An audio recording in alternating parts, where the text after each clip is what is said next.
Être un patron leader aujourd'hui est désormais une exigence dans le milieu des affaires et nécessite une formation de qualité.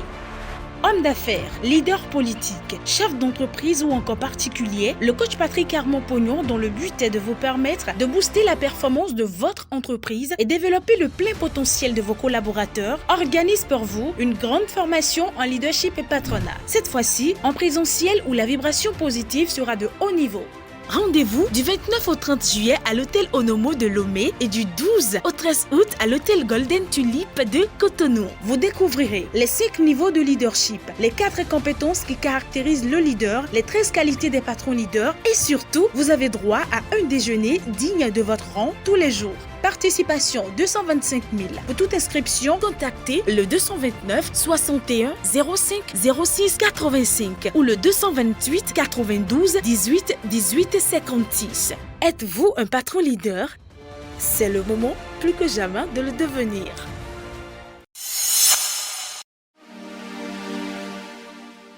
Bonjour. Vendredi 30 juin 2021, le quotidien Matin Libre a mis en manchette: fermeture des frontières du Togo à Ila-Kondji. Pourquoi la rupture garde le silence? La sourde d'oreille des autorités béninoises face à la rumeur faisant état de la fermeture de ses frontières par le Togo voisin inquiète plus d'un. Depuis quelques jours, il se susurre que le Togo aurait fermé ses frontières, notamment celle d'Ila-Kondji qui le sépare du Bénin.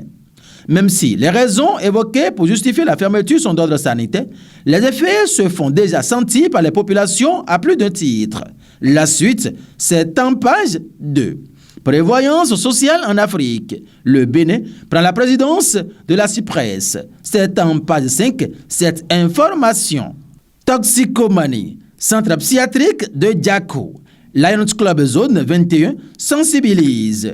Le consul du Bénin en Népal, c'est sur le président de l'ANCB, des projets au profit des communes.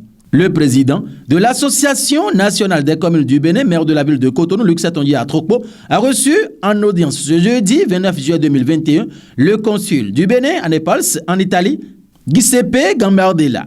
Au cours d'un tête-à-tête de près d'une heure d'horloge, l'autorité municipale et son hôte ont échangé sur la réalisation de plusieurs projets au profit des communes béninoises avec l'appui de l'ANCB.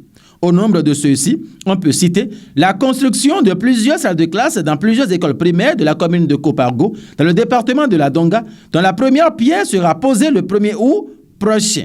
Outre ces projets qui sont prévus pour démarrer dans les tout prochains jours, les deux personnalités ont aussi envisagé la possibilité de coopération entre la ville de Cotonou, l'ANCB et des villes et institutions italiennes. De plus amples détails sont à lire en page 2. Affrontement entre éleveurs et agriculteurs à Malanville. Le gouvernement prend des mesures. La transhumance demeure une préoccupation entière au Bénin et malgré les réformes et initiatives prises par les gouvernants béninois, les affrontements entre éleveurs et agriculteurs se poursuivent. Suite aux affrontements ayant entraîné des morts dans la commune de Malanville, le gouvernement a décidé du déploiement d'une opération de sécurisation et de rétablissement de l'ordre dans l'arrondissement de Guéné, commune de Malanville. Un compte rendu du ministre de l'Intérieur et de la Sécurité publique a fait état d'affrontements entre éleveurs et agriculteurs dans le campement de Gabéry du dit arrondissement dans la journée du 24 juillet 2021.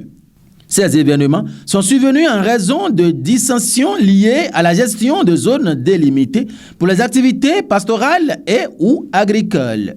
Les dits affrontements ont malheureusement provoqué des morts d'hommes, des blessés graves et de nombreux dégâts matériels. Afin de ramener le calme dans la localité et protéger les populations et leurs biens, le gouvernement y a dépêché un détachement des forces de défense et de sécurité.